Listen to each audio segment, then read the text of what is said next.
Hotline. I'm Brent Daniels. I'm Jamil Damji. And I'm Jerry Norton. And I'm Morby. Every week we bring you the best information on real estate investing. Be sure to participate in the comments. And subscribe. Enjoy the show!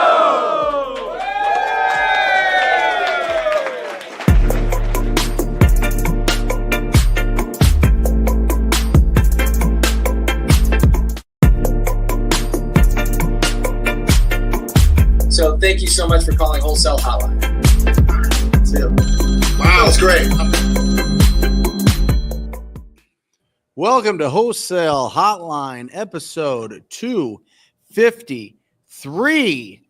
I'm Brent Daniels, joined by hosts Morby, Jamil Damji, and special guest Rafael Cortez.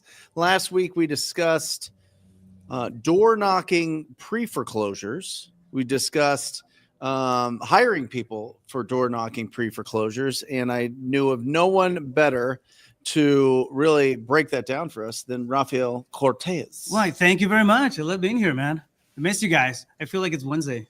I know, right? Yeah, Rafael usually comes on my Wednesday show. For okay. Yeah. So it's a flip on your schedule. It's a flip on the schedule. That's right. A great flip. But before we get into that, I wanted to discuss something that I was thinking about. All right. A lot of people add things to their life at the start of a year, right? But I think that taking away things is even more powerful. Taking away, maybe there's certain things that you're spending money on in your business that maybe you shouldn't. Maybe you're dealing with leads that you're following up with that will never do business with you. Maybe it's relationships that that are around you or that you're a part of that need to just go away this year, right? I want to challenge the audience as to what are some things that you should take away from your business and or your life this year that's going to make you more productive, more profitable, and actually build more momentum by subtraction as opposed to addition. So I love it. Go ahead. I mean, that's a really, really good concept. The power of no, right? Yes. Every time we say yes, I got a good one when you're ready. Yep. Every time we say yes to something, right, we're saying no to a whole bunch of other things. Whether it's family, it's friendships, it's opportunity in business. But every time we say yes to something, to an appointment, to a silly, crazy meeting that we're not, whatever, right? We're saying no to something else, and more often than not, we don't even see the ripple effects of that, right? Absolutely, absolutely. The reality is everything that's in your life right now that you don't like, you're choosing. Yeah, it's true. Straight up. Yeah. So do the inventory. Mm-hmm. Doing, one of the things I'm. Pace has probably a great example, but he's an example of it because as I've watched, his life and all the things, I've been around this man standing side by side with him for a long time. And I've also watched him just like explode and then see how he navigates being able to know where do I go? What are the things I do? What are the things I don't do? And the things that I don't do, maybe they're good for other people, right? Because there's parts of your life that were super helpful along the way, but maybe not necessarily as impactful to you today, right? Yeah. But those doors were open for you at some other times, or those types of things you were doing were great at those moments. Yeah. So there may be like learning opportunities for others who are on the path that get to experience those things. And, Pace, I'd love to hear your perspective on this because you've definitely done a really good job at curating life with all the things coming at you all the time from people, opportunities, properties, engagements to obligations. You figured out how to do it in a way that, you still amaze me with how much you're able to do, but you do it in a very impactful way. I think I've heard you call it kill 5 birds with 1 stone.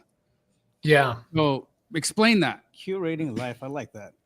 Yeah. It's just like, Brent taught us years ago about like, if you don't tell your money where to go, your money's going to find a place to go. So it's like pay yourself first, profit first methods and all of those types of things.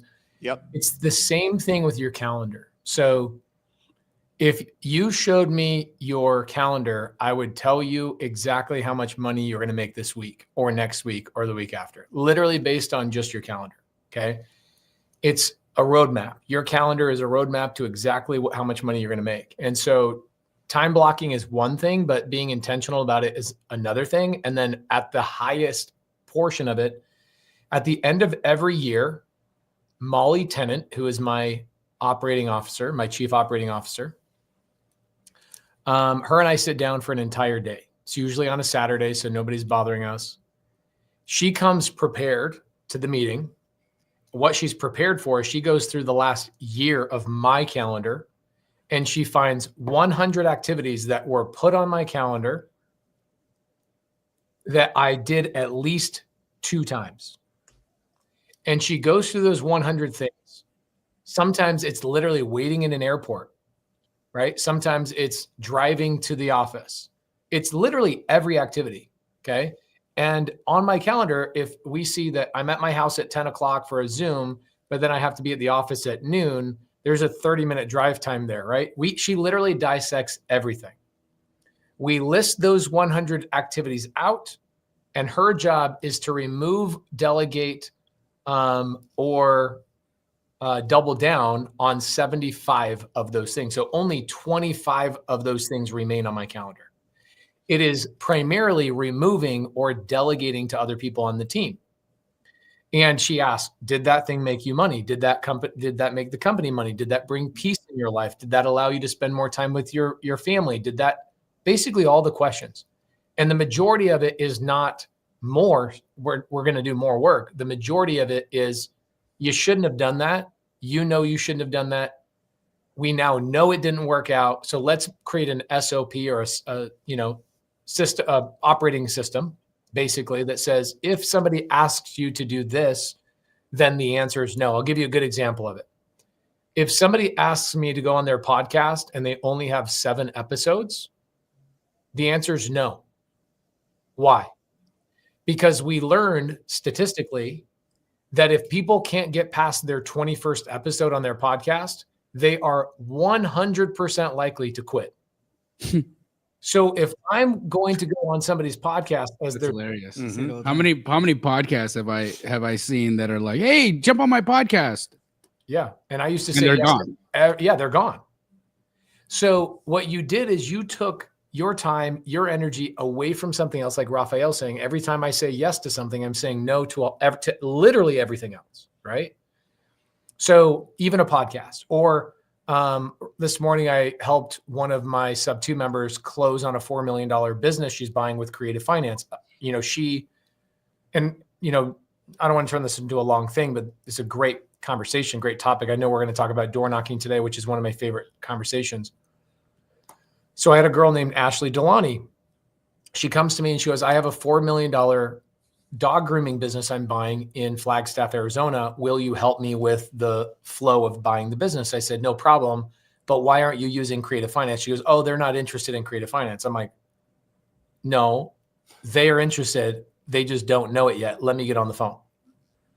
And so I get on the phone with her seller and I dismantle an entire cash transaction and I restructure it as a Subto transaction where she only has to bring 3% down on a $4 million purchase. Okay. I then get on a Zoom with my attorney and I walk through the next steps of the next 2 weeks for her.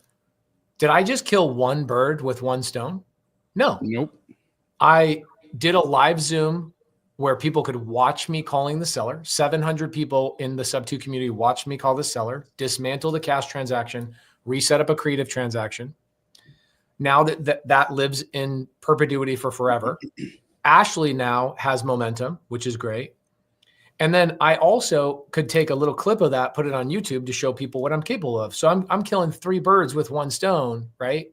Yeah. And I could go on and on and on and on about the layers. So for me, when people now have a new rule, this just came into effect this last December. If you can't tell me 5 birds that my calendar block is killing, then it is not allowed to be on my calendar. I would rather be sitting on my couch with my wife, staring at her or playing with my kids than doing a meeting that has one purpose. So for example, this podcast, if you guys are watching this live, which we have hundreds of people watching this live right now, digesting content is one bird, one stone. Asking questions is another bird, another same stone. Also, networking in the side chat and finding a buyer, finding somebody to work with, finding a lender, or finding a title company. By the way, somebody asked, where do I find a good title company? Email Molly at pacemorby.com, and Molly, who does all my transactions in all 50 states, Molly will give you a title company in whatever city, whatever state that you're in that we like to use. Email Molly at pacemorby.com. She has a full list of all the title companies that we like to utilize. Molly at pacemorby.com. See, you killed two birds with one stone today. You're going to get amazing content on door knocking and foreclosures today from Raphael. And then you also got exactly what title company to use for the rest of your life. You no longer ever have to ask that question. So when you guys are here live, make sure that additional bird is getting hit with the same stone of you showing up by networking in the side comments with other people in the Subto, Astro, TTP communities. Make sure you guys are connecting with people in the side chat. Yes, sir. Got to make it count. Well, speaking of making it count, we were talking last week about the pre-foreclosure process, what it looks like, what the best lead generation strategy to knock those kinds of deals out. And, of course, Brent was like, guys, there's nobody in the country who has built a better, consistent door knocking team than Rafael Cortez. And we've known you for nearly a decade. And, and so, we know you're one of the OGs in the game. You've been doing it a long time. You're the real deal. And it's super interested. I started grilling Brent on, logistics of like, how often does he got to hire these people? What And does he pay? what does he pay? And he's like, bro, I don't know the answers to this question. Do I look like Rafael Cortez to you? I'm like, no, your arms are too big. And Facts. but you're getting there though, bro. Good, nicely done. But yeah, we'd love to talk about that because of course pre-foreclosures is a great strategy for newer wholesalers getting into the game, wanting to go out and solve a problem. It's a great direct to seller approach. You can go creative, you can go cash. It's fast. It's like it's one of the lowest hanging fruit leads that I believe exists in a direct to seller model. And so there's a lot of guys out there right now who are probably watching this saying, I could really use a check in a month or less. And I think that's possible in a door knocking framework. So if you could walk us through the business, why did you choose door knocking as the medium for pre-foreclosures versus calling, texting, or anything else? And then what does it look like for you team wise? And then we'll probably have 1,000 questions for you after that. Yeah. Awesome. Yeah, let's open it up. Well, first off, thank you for that kind of introduction. Love you guys. And so one of the things that I started doing was adding door knocking, right? I like tried and tested methods of marketing, the stuff that's lasted since the beginning of time. And having conversations with people is one of them. It got sketchy on the cold calling there for a little bit, right? So I think everybody freaked out, including myself. And I started looking for shiny objects, and I went heavy on text messaging. That lasted a little bit. I went heavy on RVMs. That lasted a little bit, and everything just kind of went. What is RVMs? Ringless voicemail. So different strategies as you're going, just to bolt on, right? Strategies and leads to the team. Like in my head, I'm thinking, man, I got to feed the team, right? So so I did start door knocking this is 2012, 13. I mean, I did it for a while, and it's rough, right? It's one of those things that it's like you get home and you're almost traumatized by what happened throughout the day, but it builds skin. I was having a conversation with somebody one day, and I was like, you can door knock pre-foreclosures, you can door knock, tax liens, and you pull all these records and do all kinds of stuff. But I didn't know. Thankfully, I found out a while back that you could just, actually monitor the county websites, for example, and pull the data quick. So the thing with pre-foreclosure, everybody's hitting pre-foreclosures through the phone. I have a cold calling agency, and we're doing all that stuff, right? So you're doing cold calling as well? Yeah, cold calling, PPC, and pre-foreclosure. You call the same doors you knock? Yeah. Okay. Yeah, so we'll hit him. So 1-2 punch kind of thing. Do you tell them we've been calling you and you're not answering? Yeah, actually. So for example, when we open at the door, Yeah. Oh, yeah. I mean, we try to get a hold of you before, and so we have that. I mean, it's full disclosure, right, on that side too. So it just begins with a point of contact, and then shoot a text message. It starts a conversation there and everything, and then we hit them at the door. These are hot leads, guys. Like if we're looking for people in distress or people who have a problem that needs to be solved, pre-foreclosure is there. It's always going to be one of those things. It's a battleground, right, per se, for a lot of people, because it's definitely not a blue ocean. And yeah, you're going to have to go and know what you're doing in order to structure the deals and stuff. But there's a lot of opportunity there. And what people are not doing is showing up to the door. Right? Well, if you look at solar, pest control, I mean, these industries were built off door knocking, and they're continuing to thrive in door knocking, right? I mean, I don't know guys in solar who are broke or going broke. They're like just scaling, growing and growing and growing. Same with pest control. I mean, these things, it absolutely works, right? And so again, you're in it, you're at the door. How does it go? Yeah, so I mean, you open it up, right? And it's really, I mean, and if you guys want to shoot me a message, or I can give you guys a website, a link that you can download a script. It's a basic script that we use at door. It's simple. It's not too complicated. What do you say? What the door knockers are doing. I mean, basically, we're upfront about why we're there. First of all, it's not, we go there and, hey, listen, your property came across our desk today. I know there might be some issues with the mortgage. Have you gotten it, taken care of, right? So we go in there real quick. Some people don't like it, but the faster you rip that Band-Aid off, the easier the conversation is gonna get. You know what I mean? So we do that, and we open it up that way. And do they sometimes think you're there with the mortgage company, or like, are they do, but we disclose that we're not. We tell them, listen, we're not part of the mortgage company. We do, for example, I have one resource that we do give them, and it's 10 different ways of stopping the foreclosure process. It's not a printout. It's an actual link. So they go to a link, they download a PDF, right? But why not a handout? Why? Because when you leave a handout, you have something, there that they can use, for the next scenario. That's one thing. But you also don't have their contact info. Right. So you give them, hey, listen, I'm here. I'm going to give you a PDF that has information. It's legit information. It tells them, we're not acting as, advisors or anything like that. There's no advocacy going on, right? We disclose that as well. We just give them, some of the pointers or stuff they can, talk to their lenders about and in a framework. And right in the middle of that framework is selling your property. We tell them we want to buy the property. There's no sketchiness to it. And these people, usually when you're in a state of pre-foreclosure, there's going to be a lot of people that come at you, and there's no, they're not clear about what the intentions are, right? These people are already freaking out. The last thing that they need is ambiguity in a deal, right? So the more open and honest we are about it, I feel like the better response that we have. So it becomes. I've been in the situation myself. When 08 happened, I was foreclosed on a multitude of properties, and I did the ostrich. I ducked my head in the sand, and if I had somebody knock on my door and say, hey, dude, you've got like 42 houses here, and 4 apartment buildings, want some help? Yeah. I could have used it, and I would have saved myself millions of dollars, a tremendous amount of heartburn and shame and guilt and all the things that I felt because of losing it all. Yeah. But I hid. I just didn't want to talk about it anymore. It was so discouraging. I was so upset about the whole thing that I really didn't know what to do. So how do you approach that? Because I remember the emotional state that I was in that situation. Yeah. I don't know if I was going to be, if somebody came and knocked on my door, I don't know if I would have been aggressive or if I would have been, just like, thank you for coming, I'm in trouble. I don't know what I would have been like. Right. Yeah.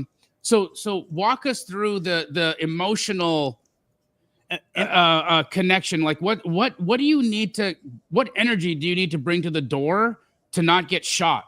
And empathy is going to be the first thing, and to not get shot is important, right? Yeah. Because people are disgruntled at that point, and they can be. There's a stranger walking up to the door, so you have to be careful. It's just you have to treat this leads like, be especially careful about, the door knocking process, especially, right? But when you walk up to the door, it's not necessarily you're not trying to paint this horizon of, everything's going to be great. Hey, listen, have you gotten the issue resolved with your mortgage yet? It's one of the things that we would like to talk to you about. There are some options that we can cover, and so here's the thing too, Jamil, our door knockers, they're not negotiating deals at the door. That's a big thing, right? What they're doing is they're setting up the appointment for a call for our closer. Yeah, for a and closer. the closer is in person, or is it either the call or the closer shows up to the appointment? Okay. So, and I'll get into the attrition and the hiring and the reason why we do that, right? But the conversation, think about a very top level conversation, right? It's a very shallow type of conversation. We're not being intrusive as to, their personal situation. It's, I mean, we're staying pretty pragmatic at, on the side of You're throwing out all the big words today. There's a ambiguity. Well, you started it. I learned them through a dictionary, man. My first language is Spanish. Got word of the day. I got graded on. How do you say ambiguous in Spanish? I'm not sure. I learned it in English. That's a crazy thing. Okay. I didn't read that dictionary in Spanish. But anyway, so you get to that point where you can't go too deep too soon. You know what I mean? You have to be considerate of that, type of stuff. If you want an opening, for example, for the door, I mean, we're looking for the property owner, right? And we go straight, hi, I'm looking for John, right? And we have this lady. She's amazing. She's amazing at setting. She's an amazing setter, but she has that caring personality. She genuinely, feels what's going on. She's very empathic in that sense, right? And it's like, I know you're probably getting a lot of conversations, or you've been might be getting a lot of calls, maybe a few calls from your lender, but we are here because there's a situation probably going on with your mortgage. The question is, I mean, have you gotten it resolved? And if not, we would like to talk to you about it. Can I have 5 minutes of your time? Right. So we unload on them at the beginning. You're telling them who you are. You're telling them what you're there for, and you're giving them the option to refuse. Right. Okay. And of course, if they do refuse, we'll follow up with the call, skip trace, text message, and we continue on because it's a matter of staying in front of them. There's going to be a point where they see no other exit if they can't resolve it, and they need to talk to somebody. Okay, I'm going to ask you a question, and side chat, please don't take this the wrong way. Okay, but it's an honest question, and I think it's probably something that people are thinking about. Maybe they don't think that it'll be asked, but I'm going to ask it. And again, don't take offense to it. I'm just wondering. Is there a specific avatar of person that works better at the door? I mean, like Henry Washington, for instance, a 400-pound African-American man, he's 6'9", right? If he shows up at my door or somebody's door, that's it's gonna just be a different situation versus Laura Morby, right? Like two completely different people. And so I'm wondering, when you're looking at this, are you hiring specific avatars of people? Do one work better than the other? Male, female, white, black, brown? Like, what is that? What is the avatar of the person who's at the door? Such a good question, man. I mean, we've hired a lot, right? Yeah. And there's a lot of turnover in this space. But I've been proven wrong. I thought there was.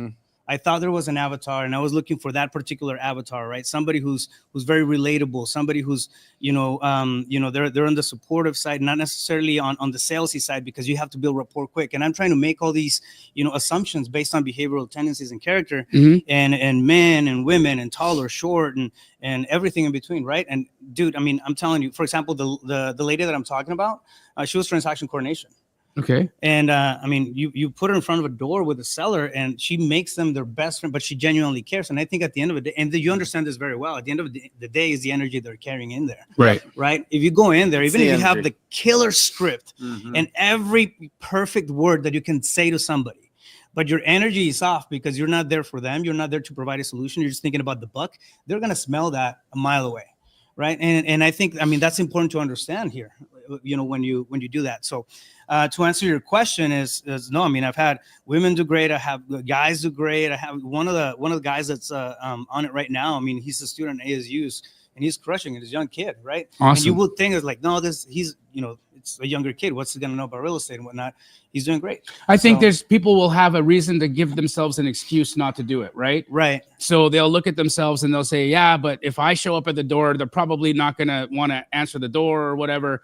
But you're saying it doesn't matter. If you show up to the energy, if you show up to the door with a helpful energy, an empathetic, helpful energy, then your chances of success are just as good, regardless of male, female, white, black, brown, tall, short, fat, skinny. None of that matters. Your energy precedes you. Yes. Thank you. Yes, and I'll stand Wow. by that. I wasn't expecting that. No, but I mean, that's incredibly encouraging to know, you know. Kelly saying TC Power, heck yeah. So you know what I mean, and it's something very interesting because I thought I was hiring for, again, the perfect avatar. Now I've been proven wrong. Now that's one thing, that's one aspect of it. Another thing that works really, really well is getting to them fast. The faster that you can get to those leads, the better the odds, right? And I mean, you can go, if you want to do it manually, if you want to do it yourself, you can go to the county office, the county assessor's office, and find out, what properties are being served in foreclosure. A lot of counties have actually, websites that are posting their foreclosures in real time. So they'll send them out. So you're saying go to the county before like pulling a list off batch or a prop or anything like that. So why? Explain why. Why is the county better than a list providing service? Speed. And what do you mean by that? Like, so is it newer information? Is it like it just got filed and so it's Yeah, I love the questions, and yes, so it's new information when it's posted on the county. There's always going to be a delay, right? It doesn't matter what platform you go into. Unless you're going straight to the source, right? There's always going to be a certain delay in the data that we get. So say that if it's a 5-day delay before the platforms get updated, right? You have 5 days that nobody else has been touching those leads. Right. But if you go straight to the county and you're looking at these records, right, and you make it a practice and you have your own process going, you're going to be able to see them pop up. What happens? You create a list and then boom, you hit them right away. You hit them the next day. Right. Today, now we have a process where we have AI that's in the software. Like we have AI that's scraping county websites and compiling information, getting all the data in, and then pushing it out. So as soon as it gets posted in the counties that we're operating in, our drivers get the information on the field. So literally like within a couple of minutes, right? So we're ahead of the game by, you're talking 5-7 days, which is crucial because now we're mapping out, we're door knocking, and we're showing up before even people get, serviced. That's gangster. It's a pretty interesting thing. Are you paying these guys hourly and gals? No, we pay commission. So we pay based on deal close. We do a 3K fee. You're not paying them anything. Yeah, well, no, I mean, there's a couple of them that are on the payroll. They've been together for years or with us for years. But again, there's attrition, right? So if you hire somebody to come in and door knock, you have to, test them out for a while. And you're going to lose a lot of money because, again, the attrition is high.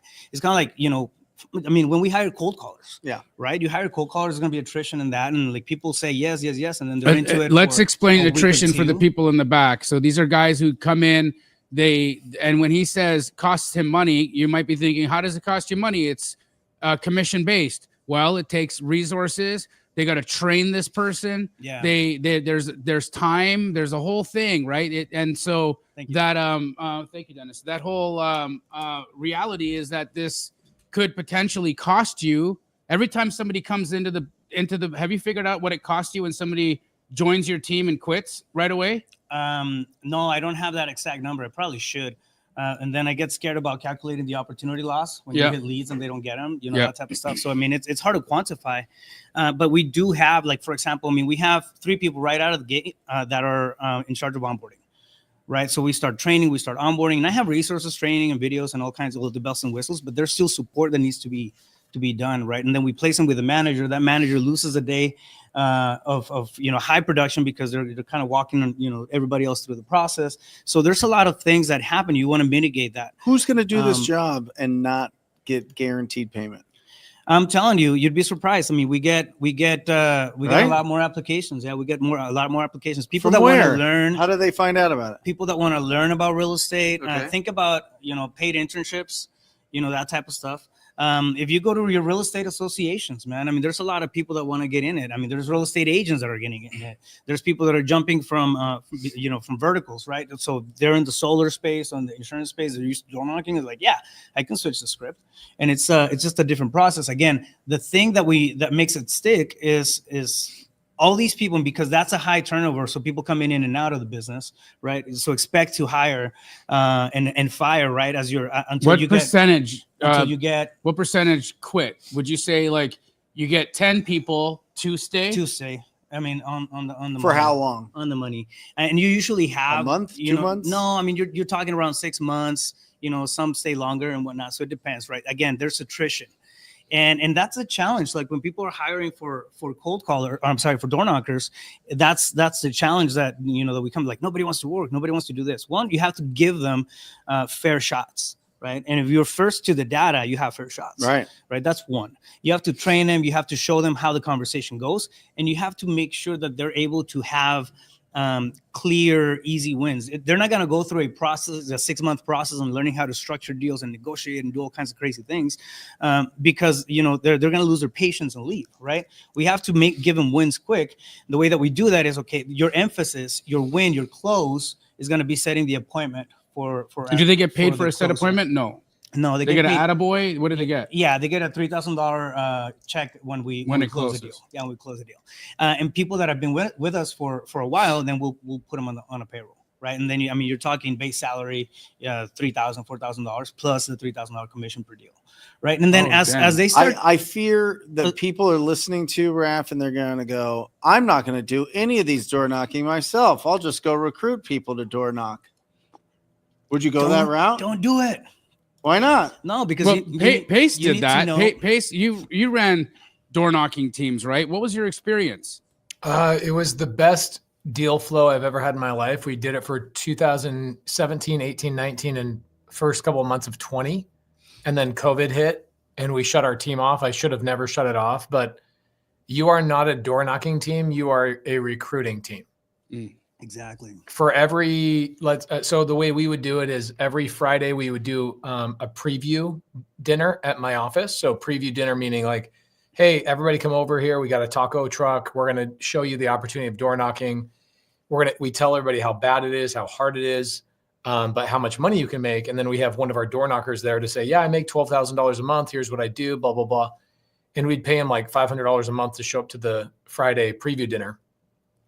All of these people came from Craigslist. Like 90% of them came from Craigslist or Facebook Marketplace or other places like that, Facebook groups, etc. Sometimes referrals, but for the most part, not. And then whoever stuck around would show up Saturday. And what we would do is we'd train for an hour and then take them out in groups, and we would show them how to set an appointment, because just like Rafael said, their job is to not close a deal. Their job is to set appointments for you. Yeah. And our numbers back in the day, technology is a lot better. But for every 10 people that show up to your preview dinner, 3 people will actually show up the next day. Mm-hmm. And for every 3 people that show up on Saturday, 1 person will make it on Monday. So, in order for you to keep 1 person on the team, you got to get 10 people to show up to your dinner. So like Raphael's saying, do not go out and try and recruit. Just go do the door knocking to go make the money, because the recruiting is another skill and it requires systems and processes and all those types of things. Right. And I think, to your point, right, it requires an understanding what you're going to deal with, because we have never done it. And then we're trying to train people on it. We don't know, like, if you have never knocked a door and you're trying to show somebody else how to do it, you haven't felt the rejection. You haven't put yourself in their shoes. Did you door knock for a while? Yeah. How long did you door knock before you decided to go the route of recruiting? I went about 8 months door knocking. This was back in 2014. And then I started closing deals with Sean Terry and yeah. So that was the lifeline, right? Understood. Like, all right, cool. And so I got it done at that point. And even now with the team, when we're training, when we're showing them, walking them through the process, I have absolutely no objection going, digging into it, going through the trench, right? It's a means to the training too. But again, you have to understand what they're going through. It's like when people get demoralized and people get, offended and sad and they want to quit in day 2. It's not about, all right, go away. Right. It's listen, this is, do you feel like this is in alignment with what you want to do? Yes, it's in my heart and I feel it. I really want to learn. I want to go, through it. And sometimes people just need that push. I know, because I've had that happen with a few of the team members, right? Where they just go through that push over the first couple of weeks and then just like, they start setting up appointments and, different story. I think it is the lowest barrier to entry, massive imperfect action you can take in real estate, right? You can literally go out, hopefully when the sun's up tomorrow, and hopefully it's not snowing too crazy in some areas. And you could go out and you can go and knock on a door and have a conversation with the property owner instantly, that fast. Now, I know You there's know what I somebody mean? watching this right now. Yeah, but I'm not going to get the county list that Raphael's talking about because I'm not, I don't know how to do that. And that means that guys like Raphael's team are getting it 5 days before me. Can you break down that process for people so that they're not sitting here with an excuse in their hand? Yeah. But I'm just saying let's do a little right blueprint. now, go Let's knock on a break door that's ugly. Go knock on a house that's ugly. Just rando? Yeah. Just go knock on a door that's in rough shape. You don't even need a cell phone for this. You don't even need a car for this. You can get a bicycle. You could use your strong. There's a two guy legs. on my street. I can't wait till he sells. Right? I mean, I'll pay somebody to come knock on this guy's door every day. I would rather somebody go out. We got a volunteer right there. Look. Go out with no budget, no experience, and just go knock on the door of somebody that has an ugly house, and they don't answer. You knock the 2 on the sides of them and the 3 across the street. This is exactly how I started everything. Are they ugly too? No. It doesn't matter. Okay. It doesn't matter because you want to get the scoop. The neighbors know the scoop. If it looks like it's a vacant house, if it looks like it's like a hoarder house, if it looks like it's crazy, you go and talk to the neighbors and say, hey, I'd like to buy that house right there. Can you tell me about it? And then they tell you everything about it. And then you move down the street. This is exactly what it is. 2008, foreclosed on 4 properties. Had terrible credit, the worst credit that you can get, whatever the lowest is, 50 points below that. That's where I was at. And I would just go into a neighborhood or walk into a neighborhood and just start knocking on doors of properties that look like they need some love.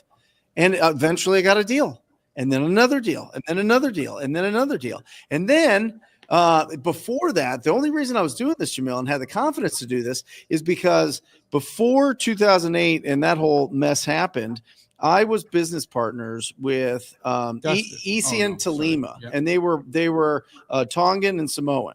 And Isi's cousins were these big Tongan guys, and they would go door knocking pre-foreclosures. And we were doing a tremendous amount of deals. The only problem was equity went in 2009, 2010, so it didn't really make sense anymore. But I remember them going out, and what you were saying before, they had the energy. Mm-hmm. These were big dudes. These were dentist looking, like meaty dudes, right? But everybody loved them because of the energy that they brought. And you just go out into the neighborhood and have a good conversation, and that's how you get started. I mean, I would rather somebody just do that than download all the scripts, download all the apps, go and get all the contracts, do all that other stuff. You go find somebody that wants to sell an ugly house and just go into any Facebook group and say, hey, listen, can somebody help me buy this ugly house? You will have plenty of people lined up. It's that simple. Now his guys are going and setting appointments. Right. And Pace went to set appointments. Pace was setting appointments. That's funny. But hey, I'm just giving you guys the 2 websites that you can get the foreclosures for free: Zone.com and USALegalNotices.com. These are free. They're basically aggregating all the foreclosure notices nationwide. So if you guys are like, I don't want to go down to the county courthouses, this is what we've been using for years to avoid all that BS. This will shorten your learning curve, and it's completely free. And I know how people are on YouTube. They love that free shit, you know what I'm saying? Nice. Thank you for that. That's a great resource. Now you're gonna, if you're knocking yourself, are you pitching at the door, or do you set an appointment for somebody else? If you're a solopreneur, you're pitching at the door. You're pitching at the door. Okay, got it. Yeah. So if you're knocking yourself, you're pitching. You may not have all the data, all the numbers and everything, but you're securing that next conversation, right? And then you're coming back into it. So here's a little framework, right? If you're getting started or getting into this, and you need to find your next deal source and what to do about it. This is how we do. Is that a question coming up or? No, that's not okay. All right. So this is how you do it, or how I would go about it. Right now, you can use Paces. Pace, are they in nationwide, or are those websites nationwide as well? Yes, sir. These are nationwide. Okay, that's awesome. That's epic. So do they have phone numbers and info? That you just go to truepeoplesearch.com if you're somebody free on YouTube and you decide. People on YouTube, what I've found is they hate to pay for everything, including their own food for their own family. So I've just decided just give everything to everybody for free, and then they'll still find some reason to hate you. So That's what we call it, YouTube University. Yeah. Yeah. Zoom and Zoom.com and USALegalNotices.com are free and they're nationwide. And if you don't get the phone numbers, just go to truepeoplesearch.com. Guys, if you're not taking notes, I would jot those down. And then this is how I go about it, right? So if you're looking to find your first deal, get your first, I guess, contract through the door, do this. Okay, so first off, start either with the websites or go to the county, Google how to, where to get my foreclosure list in whatever city that you're in. They'll have them posted up. So what you're going to do is you're going to compile 25 addresses and you're going to create a route. Okay, don't do less than 25 because then you're just wasting your time. This is a volume. So game. less than 25 addresses a day? Yeah. And you're going to knock all 25 in a day? You're going to go knock 25 doors on the following day. How long does that take in a day? 4 hours. Okay. Yeah. So it's not a crazy, far-fetched, type of goal, right? Even if you have a full-time job, you can squeeze, a couple of hours of door knocking in there. But pull a list, pull the addresses of people that are in distress. If you want to get a little bit more technical, you can. Any drivers in the chat? Uber drivers, Amazon drivers, Door Dashers. If you're a driver in the chat, right? Driver, you have just what you just learned here was what you can do on your routes. Like if you're like, hey, I'm gonna go drive for 8 hours today. Yeah. Before you leave the house, you can go to that website that Pace gave us. You go figure it out, get the addresses, and then pick 25. Pick 25 of them that make sense for where you're gonna be hanging out that day, and then go get it done. Yeah, if you're driving out there anyways and not doing this, you're sleeping on your own dream. That's all I'm gonna say about that.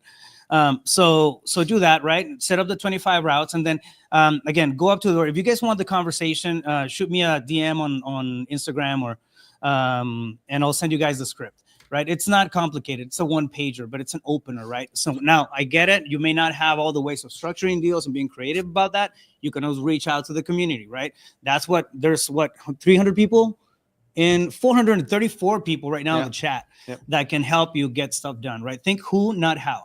Your job is to source it. Once you source it, there's going to be more than plenty of people to come by that are going to help you close that deal, right? So this is for getting to your first signature, getting the ink, right? Getting it structured, partner up with somebody else, borrow the knowledge. So go through that, hit 25 doors. The stats or the metrics or the KPIs that we usually run off is we'll try to hit 25 doors. About between 12 and 15 we'll show some sign of life. They'll open the door to do something like that. Half? Yeah, about half we'll have we'll some sign of life. And then do you knock or ring your doorbell? I mean, get them to open the door. Doorbell, knock. I mean, dance in front of the door if you have to. Like whatever you got to do. Just get them to open the door. Ring the doorbell, nothing, knock, nothing, ring the doorbell. And don't be creepy. Like, don't be looking through the windows and stuff like that. Just, knock in a very do you step back confident way. Yes. And then step back. And then step back and then show your hands. Just, So cop knock, knock, step back. Yeah. And then wait. And then act like a human being. So you're just, stepping back, waiting for them to open the door, right? They are going to be getting hit by everybody and their mom when it comes to oh, do you want to sell your house and everything? But nobody's showing up. I guarantee you there's not going to be more than maybe 3 people, if anything, if that.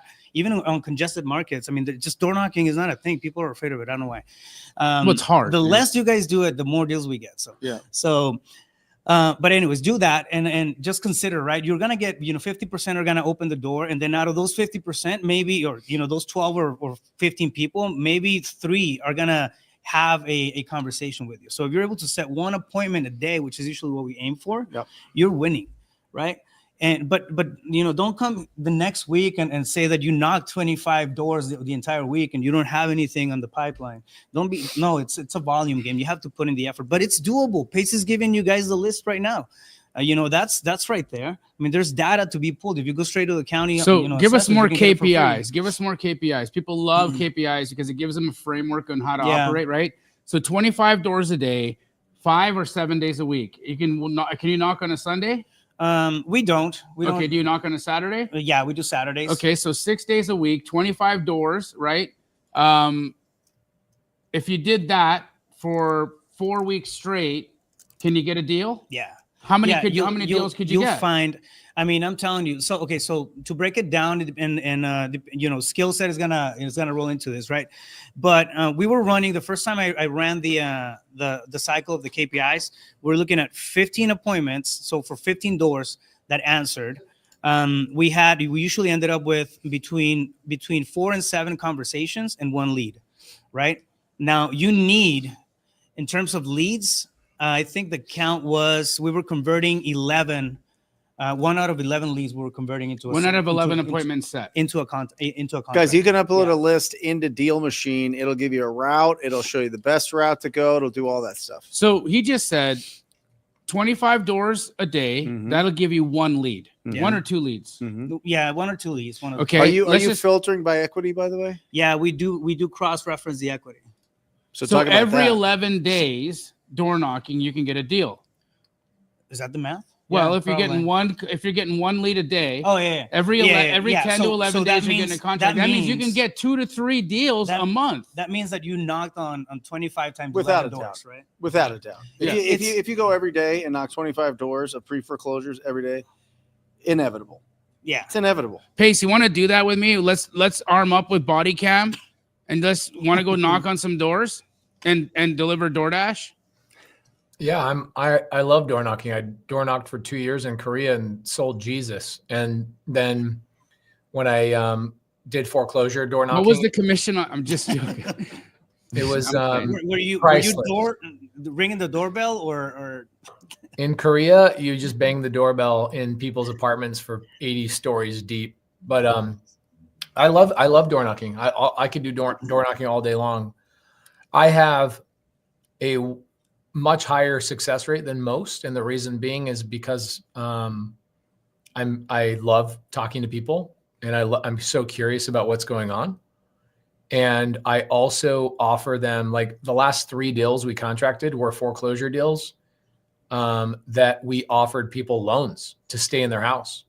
I'm doing a lot of that. So when we text people and nobody else is willing to do what we do, I've got a deal in Lake Havasu right now where I offered to give the guy a loan, and I ended up just buying the house from him and then leasing it back to him. And he's buying it back for me, and I think we're closing in 20 days. And I'm making $151,000. My goodness. Yeah. And then I just closed one the other day, $18,000, with the lady. She was in foreclosure, listed on the market. And I said, let me keep you out of foreclosure so you can get a higher dollar amount. And we gave her a loan. So those types of like seller testimonials, I'll text those to people in foreclosure that say, Pace actually gave me a loan to stay in my house. You should listen to him over anybody else. Our success rate is so freaking high. It's ridiculous. Knocking foreclosures is the greatest thing on the planet. and also understand, guys, right? Like the problems are bigger. So the spreads are going to be, for the most part, there's going to be bigger numbers in the foreclosure space. What's the average deal size on a pre-foreclosure lead? Much higher. Yeah, I mean, I don't know. On straight up wholesale deals, I think we're at 28,000 per deal. Jeez, Louise, And, that's like two. That's like 2 of our deals, right? And your average is what, 15-ish, 10, 15? Yeah, so that's like anywhere between 2 and 3 regular deals. yeah, and then foreclosure deals tend to be even higher than that. I mean, you're looking 40s, 50s, at the very least, somewhere in there. And yeah, don't get me wrong. Like sometimes you get smaller deals, but I mean, it's just- you and can they take legit longer. carve out $100,000 a month game for yourself just by doing what we're talking about right now. Yeah. And getting off the couch and getting out into the world, going to MapQuest, making a route. Do that while you're door dashing or Ubering. Like, I mean, come on, man. Like if you're out in the world anyways, doing this for $6 rides. Yeah. Why already out wouldn't there. you? Why You're already out there. wouldn't you knock on the Yeah. door?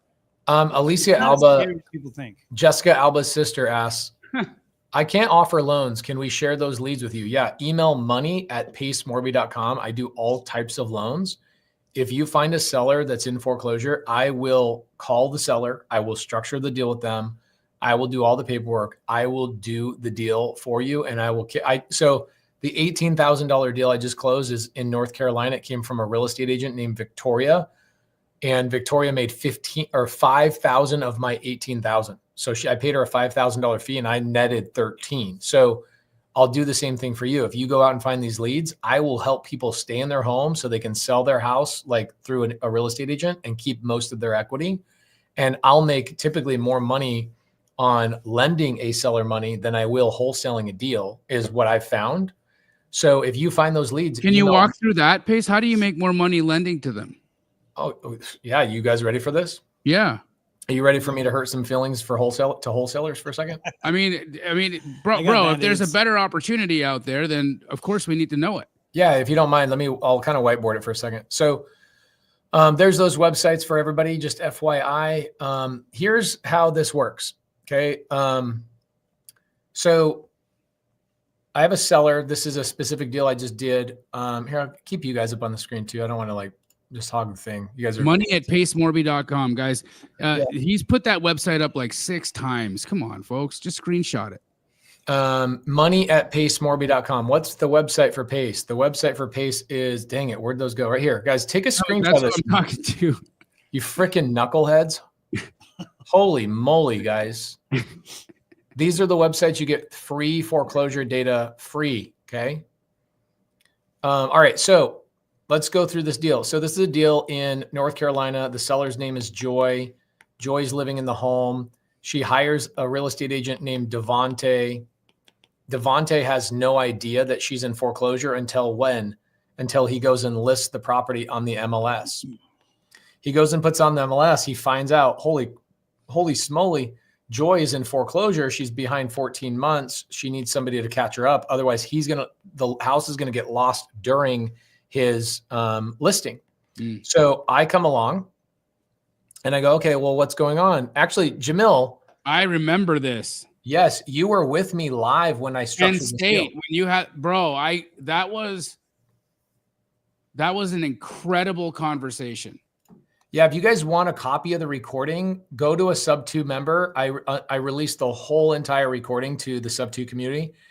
Jamil and I were actually presenting live to Penn State. We were teaching a class at Penn State as a Subto Astro member. Her name is Mallory Meehan at Penn State. She's the head professor of real estate at Penn State.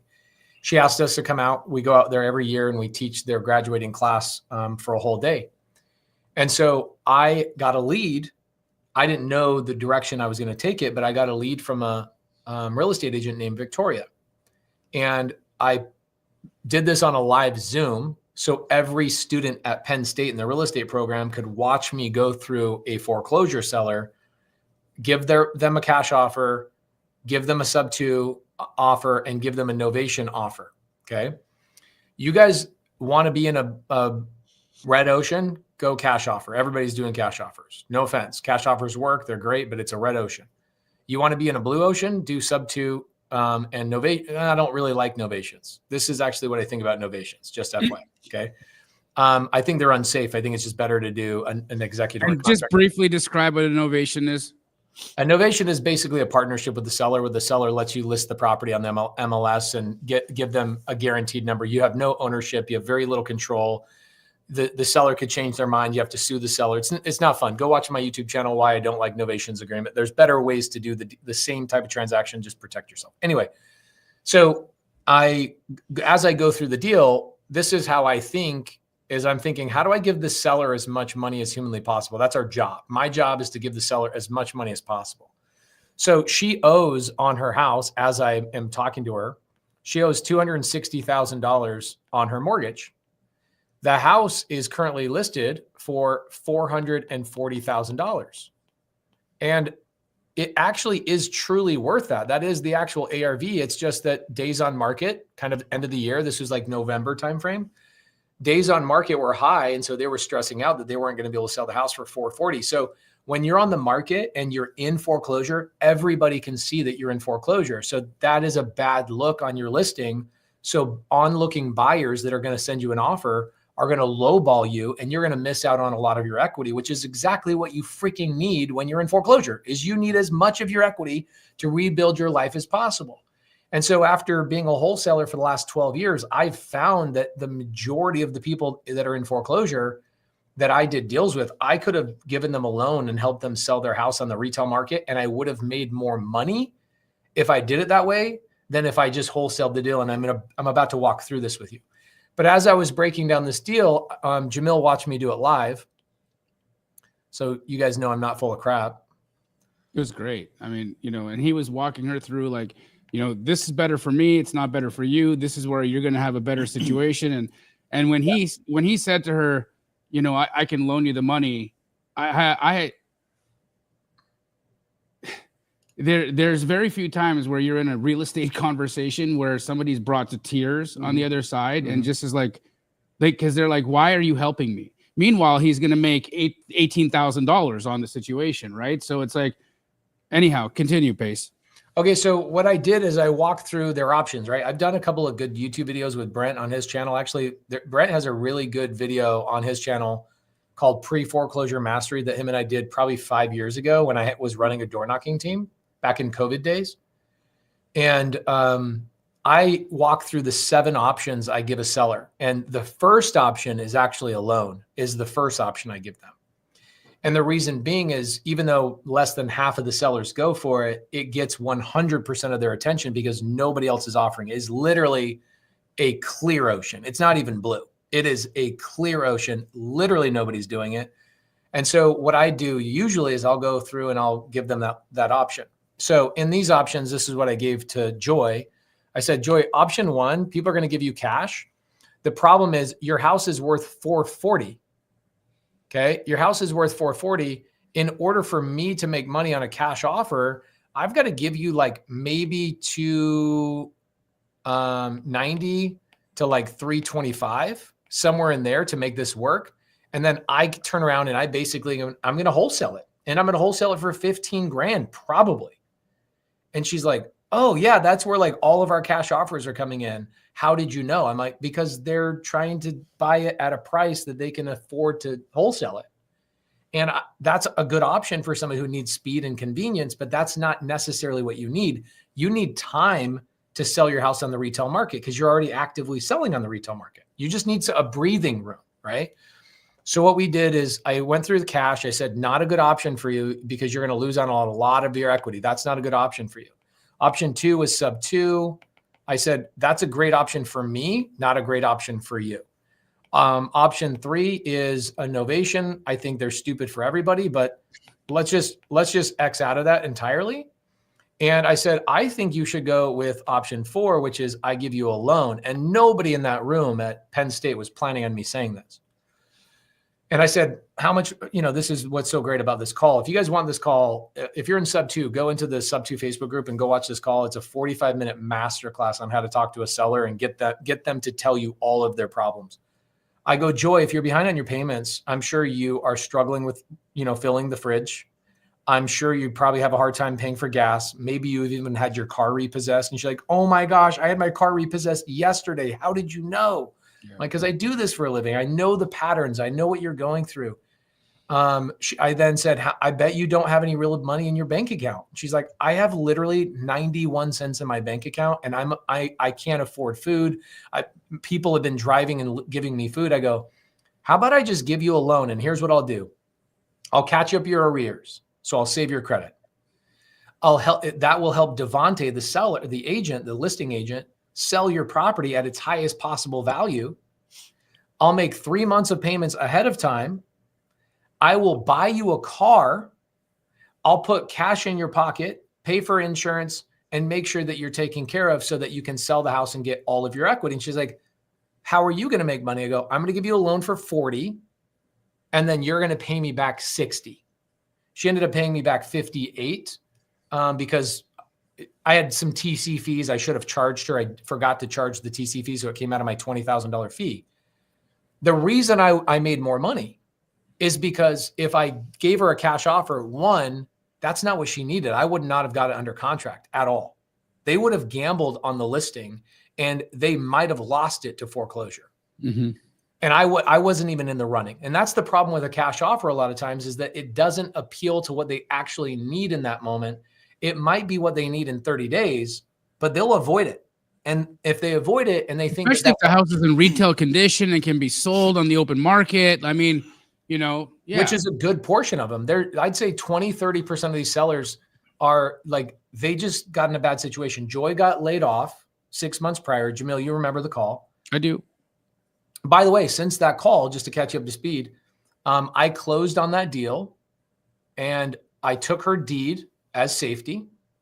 Okay, so she. Yeah, I was just going to ask you about security because he did disclose to her. Now, Joy, I want you to know that when I loan to own.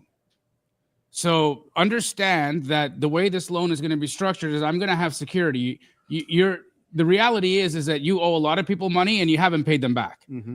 And so, with that in mind, I have to make sure that when I do give you this money, that I'm going to be okay. So how did you securitize it?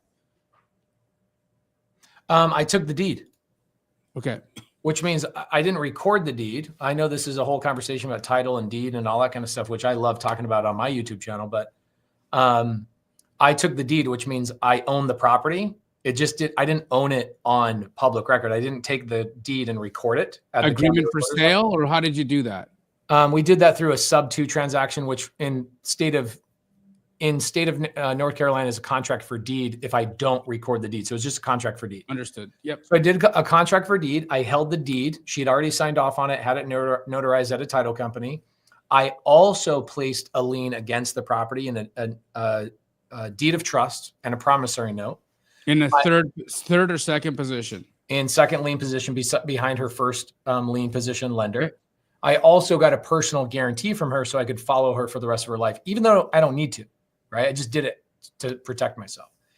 The car that we bought her, this is what's great about being in the Subto community is that I just called a Subto member. I wired them the money. They bought the car for her. So I never had to give her any cash in her pocket. The Subto member held the title on the vehicle until she paid me back. So I technically own the vehicle until she paid me my money back. Make sense? Mm-hmm.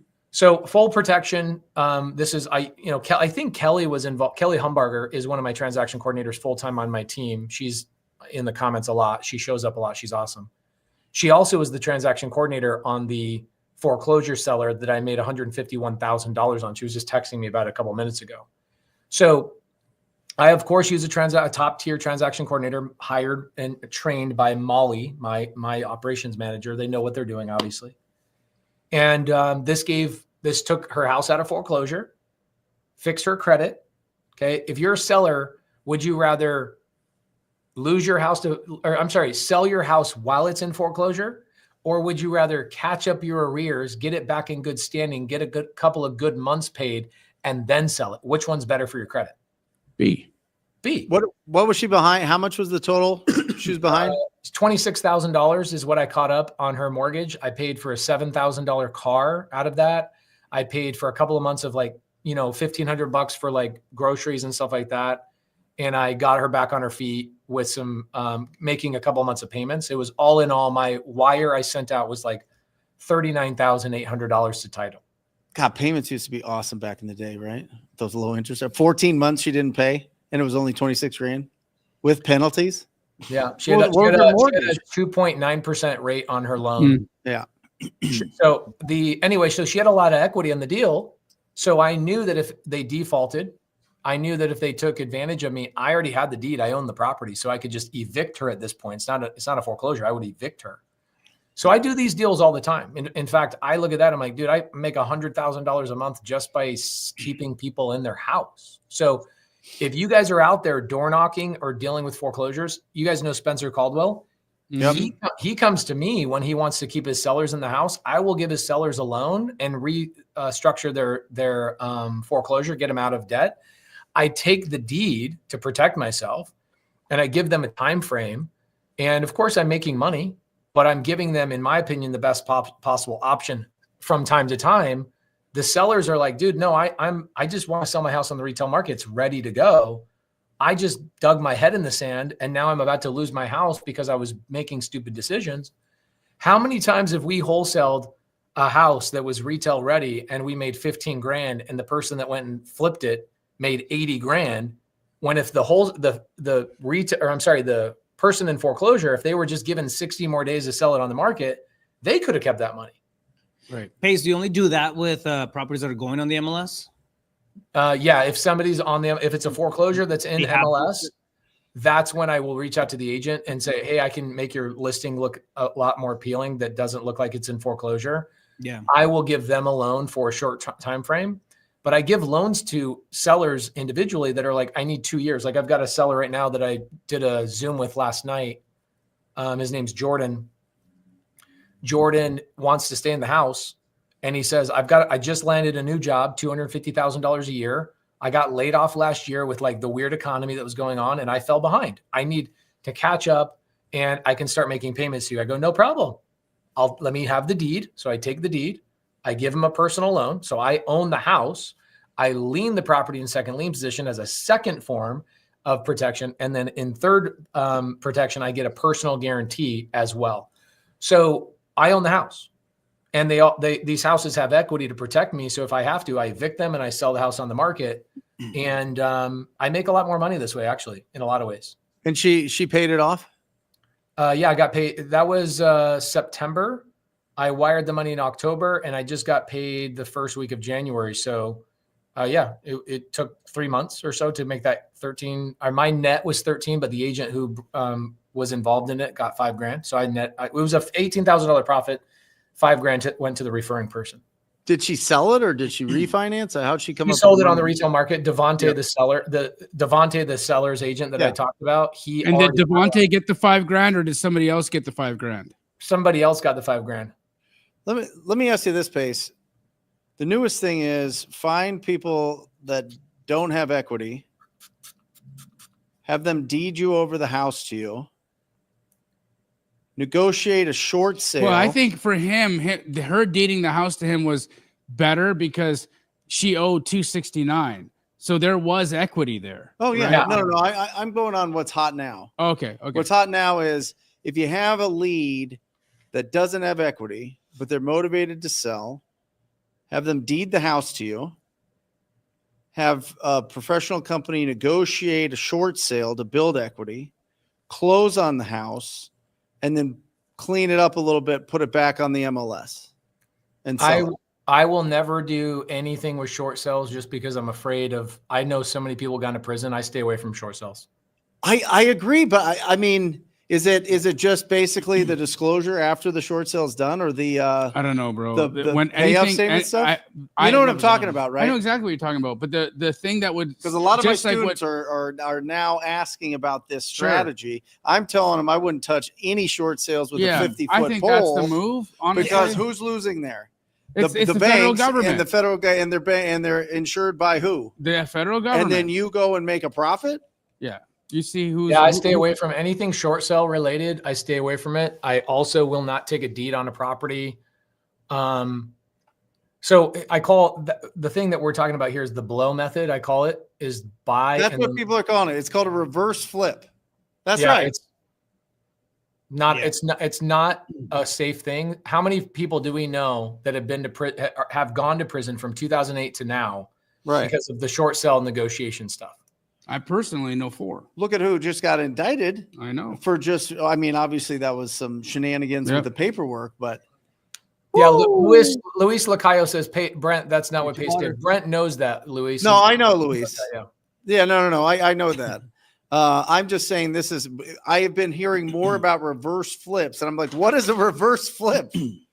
What is a reverse? I don't even know. I mean, I think the like where does it get sketchy at the deed when they deed the house over? Is that the sketchy part? Here's the sketchy part of a short sale. Just FYI, guys, I've had multiple attorneys come into my community and talk about this stuff. Sean Clemenson, whole bunch of people. The greatest short sale negotiator on the planet is in one of the biggest Subto community members, Matthew Potter. He's unbelievable. We should have him come back on Wholesale Hotline. We need him on here. I think he's done over 25,000 short sales now. Yep.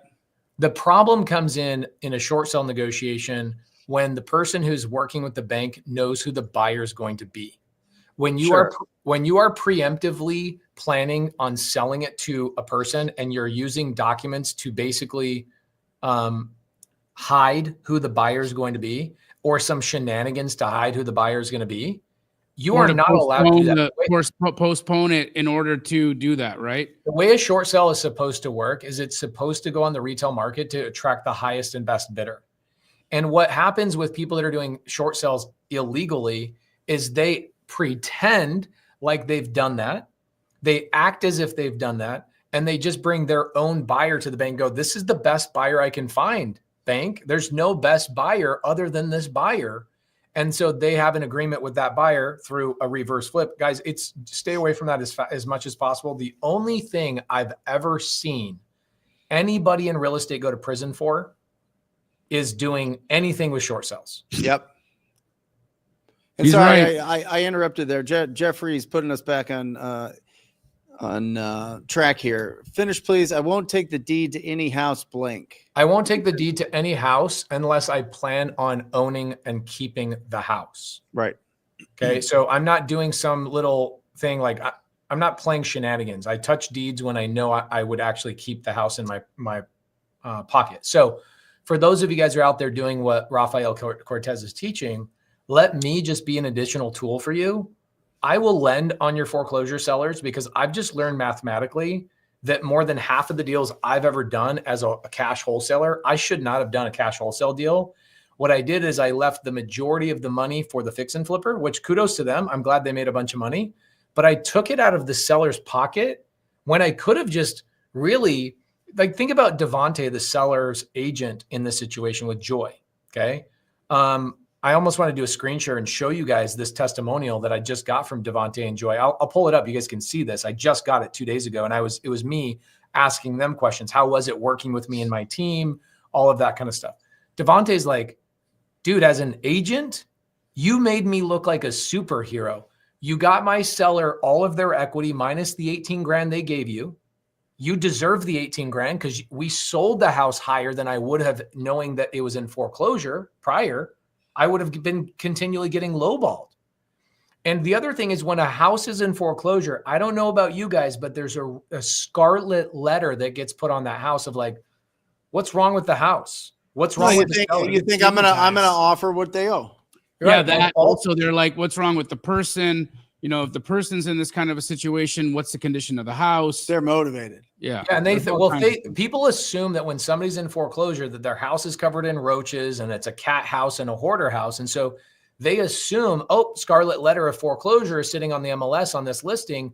They will typically, on average, the average thing, the stat that you look at when you're on like foreclosure.com and all these other places, you look at the statistic when somebody's in active foreclosure versus a neighbor who's in the exact same condition, the person in active foreclosure will get about 7% less on their listing than the person who's not, just because of the stigma that's attached to the fact that the house is in foreclosure. So me coming in and saving the situation, lending the money and making sure that I get paid when they finally sell the house, I get them a higher price usually.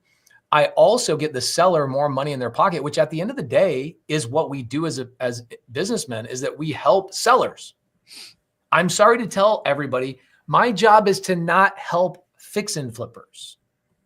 My job actually is to help the seller first. And then if there's money left over, hopefully it's a deal for a fix and flipper. So I'm usually looking at every deal like, how can I help the seller sell for the highest possible price? And at the same time, for me, have the least amount of competition. Bro, nobody competes with me on these deals. Nobody. What do you think? What do you think is the right amount of equity that they have to have pace for that type of situation? You know what I mean? Okay, so I'll come up with a spreadsheet for this. I don't currently have this, but I look, because I'm the only one doing it, and I teach obviously the Subto community to do this as well. Because I'm really the only one that I ever run into that does this, I'm usually just doing it case by case basis, and I look at what's the mortgage payment, what's the rent I could take, worst case scenario, like this deal I did where I'm making 150 grand on.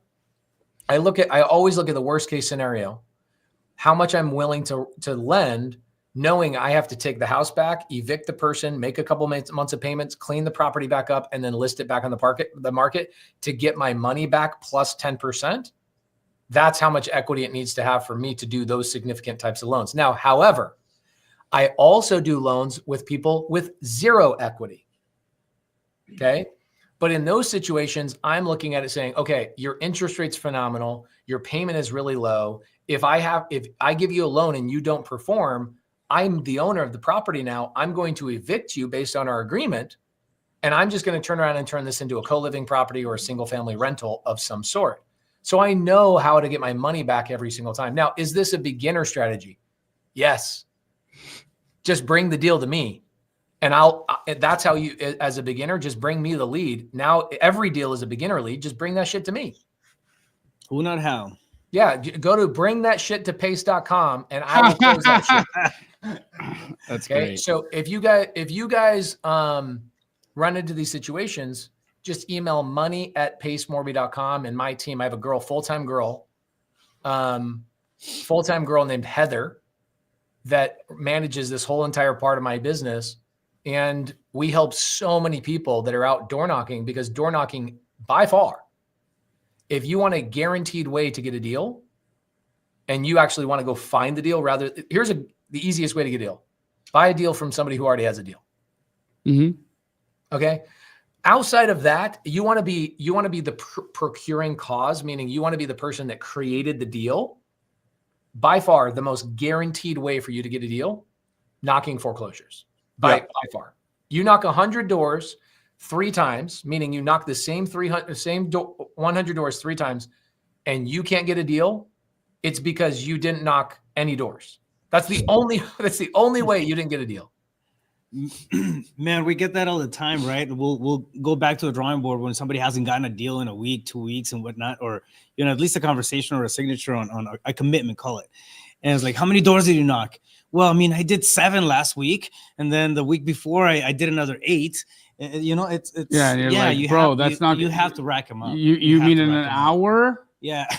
Were you sleeping the rest of the week? Like, what was going on? So do you monitor these guys? Like, how do you know that the people that you're hiring are out there doing the job? No. So what we do is we create areas. So for example, here in Maricopa County, right, we have different areas, and we'll rotate through the areas. And, if a lead pops up in a certain area, there'll be there's going to be somebody running or dedicated to that area, right? So they run that lead with it. And at the end of the day, we track metrics, we track KPIs, but we're a results driven business. So we can have all the vanity numbers that we want, all the doors knocked and everything. But if there's no leads, no contracts, I mean, there's something off there, right? So I mean, we push, hard. Is there a do not call version for door knocking? Not on the door knocking side. If they have a no soliciting sign on the door, is it illegal if you go to that door? No, because you're not soliciting. You are there to buy something from them. You are not there to sell anything. You are not selling solar. You're not selling insurance. You're not selling Jesus. You are buying a product from them. But is there like a national registry that you could put your house on so people can't knock on your door? I don't know. Is that a thing? Yeah, I think it's don'ttouchmyknockers.com. Don't touch Pace's knockers. Don't sell shit to Pace.com. That's the one. But yeah, that's the website, right? It's the what? We got a question from the audience. Oh, go ahead. Quick question. So with your door knocking strategy, would you say your biggest positives why people go with you is the fact that you're quick with it, and it's also that you guys do physically go and knock on the doors? Is speed and physically going to the So let's repeat the question for the folks that couldn't hear that. So Slater in the audience asked, what do you think the reason for your success is, Raphael? He said, do you think it's the speed at which you guys are getting to the lead and that you physically knock on the door? It is. It's the combination of the two. And interesting fact is that right during the most contacts or most fulfillment happens within the first 2 weeks of them getting service, or within 2 weeks from the foreclosure date.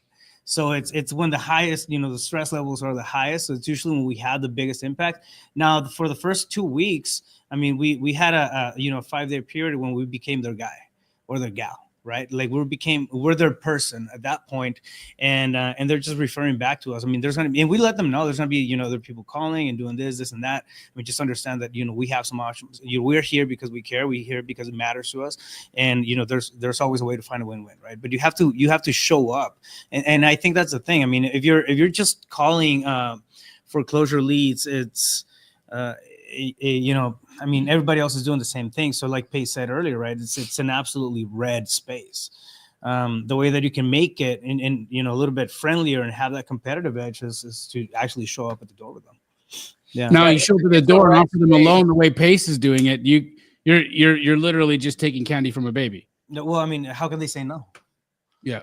They don't. They don't Yeah. say no. I say no usually to them. The main thing is like, how do I get into the living room, right? What Rafael Cortez is talking about is he's saying the main thing is get the appointment. Once you get in front of their face and they can see that you're a real person. So that's why he trains his team to go out and set appointments, not close deals. So all his whole goal is, which is smart, is just get Rafael's face in front of the seller so they know, oh, it's not the bank that's trying to, get me to talk to them. It's not my child support that I'm behind on. It's not the HOA president pretending to be somebody to buy my house. It truly is a human being that wants to be here to help me.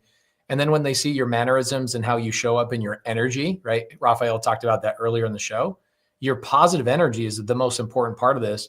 And they go, oh crap, this person's really here to help me. Getting in person is the greatest thing to turn this foreclosures is a red market.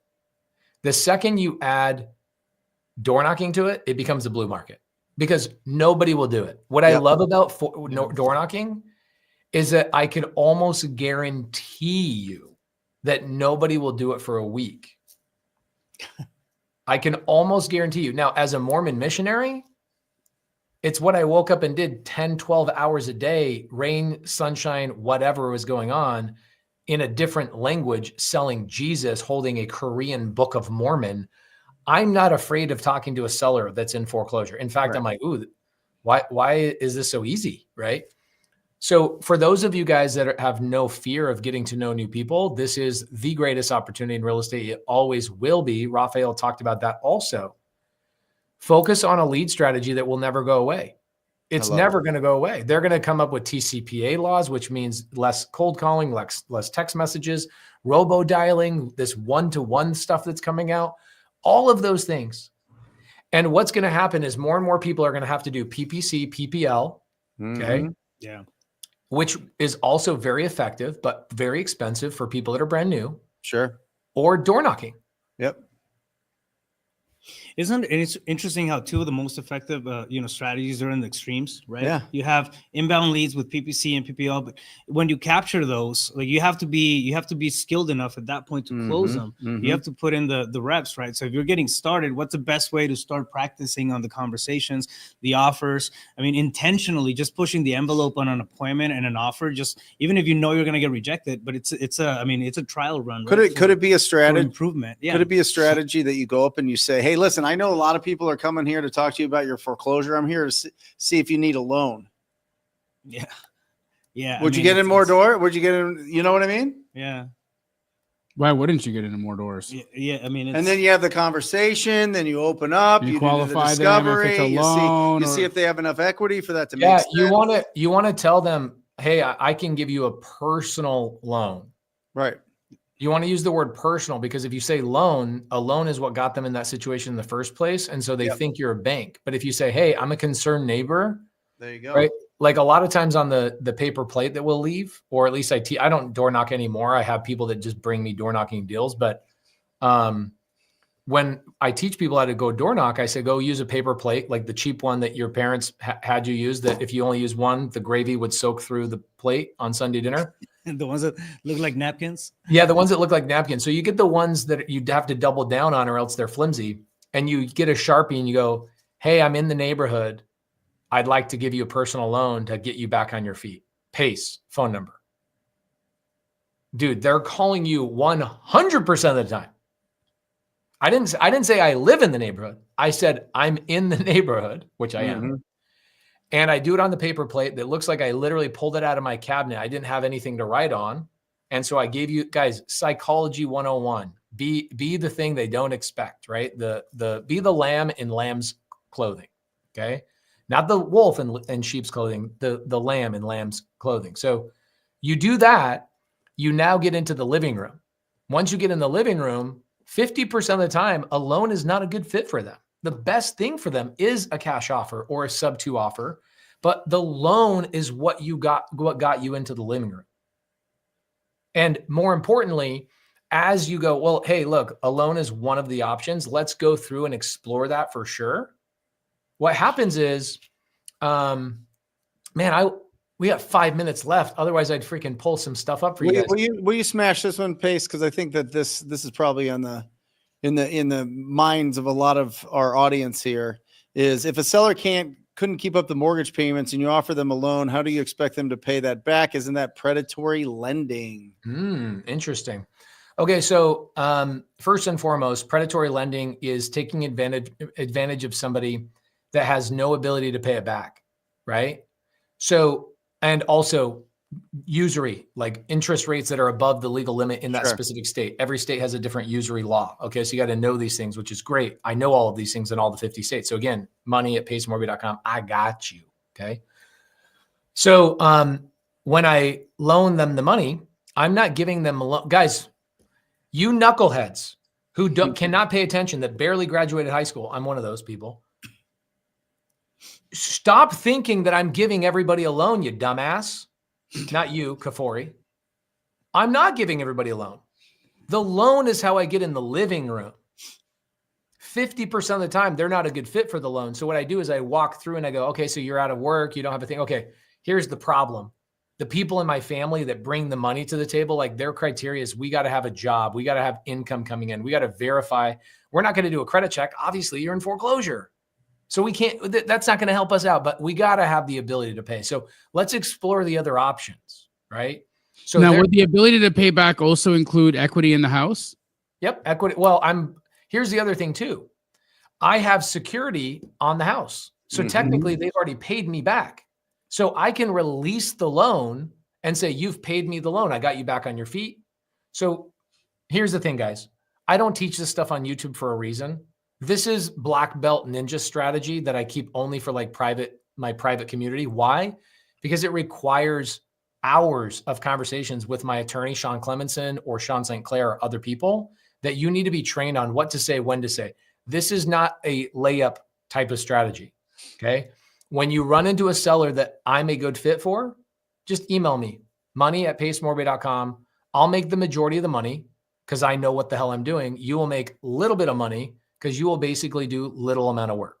So if you want me to help you out in your foreclosure situations with sellers that need a loan, I got your back. Money@pacemorby.com. But yeah, the seller's not technically having to pay me back. I already own the house. I have security. I just asked them to leave through what's called a legal eviction. Our lease agreement is month to month. Pretty simple stuff. Awesome. So anyway, I wish I had 2 hours to talk about it, but I don't. I'm sorry. What do you got going on this week? We got to go. Yeah, we're heading off to Azria to go do a wholesaling panel.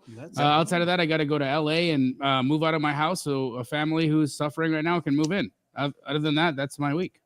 Yeah. Sounds like a plan. Yeah. Yeah, I'm flying out of Tampa. I won't be in on Wednesday, by the way. Nice. I miss you guys on Wednesday, fam.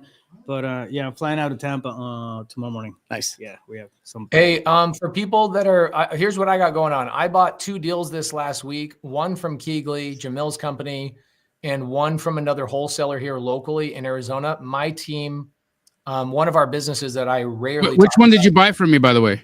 I don't know. Heidi knows. Okay. Thank you for working with us, by the way. I appreciate you. Of course.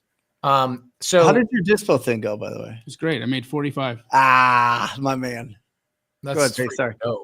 So for any of you guys that have Maricopa County cash deals, I am a buyer. I will not re-wholesale your deal. I will actually close on the deal. We are actively flipping and have been for the last several years, but we're amplifying this year. We'll probably do 25 to 30 flips this year. What's your buy box? Email Heidi@pacemorby.com. I just bought a deal from Doug Hopkins. I bought a deal from Jamil, Brent, and Raphael. I'd love to buy some deals from you guys as well. Send me your deals. I will close on them shits. Awesome. Bam. Same link? Heidi@pacemorby.com. She's in charge of my flipping company. Well, you always got good deals available too. Raphael's got some good stuff. He's got good deals. Yeah, we talk to you guys all the time. Yep. Guys, make sure you go to Spotify or iTunes, go to Wholesale Hotline, and we come out with a podcast episode every single day of the week, whether it's Jamil by himself, Pace by himself, myself, Jerry Norton, and this show here every single week. I am telling you, it is action-packed. It is filled with instructions. So make sure you go to Wholesale Hotline. And if you want to spread the love, give us a review. We'd love that. And that's it. Wholesale Hotline number 253. We out. Damn. Thank you guys. Or just say squat up. So squat up and enjoy the show. Yep. Yep. Okay. 1, 2, 3. So squat up and enjoy the show. What are you doing? I didn't say that thing. Why? I don't know. Okay. So squat up and enjoy the show. Cool. I think we should use the one where Jamil doesn't say anything.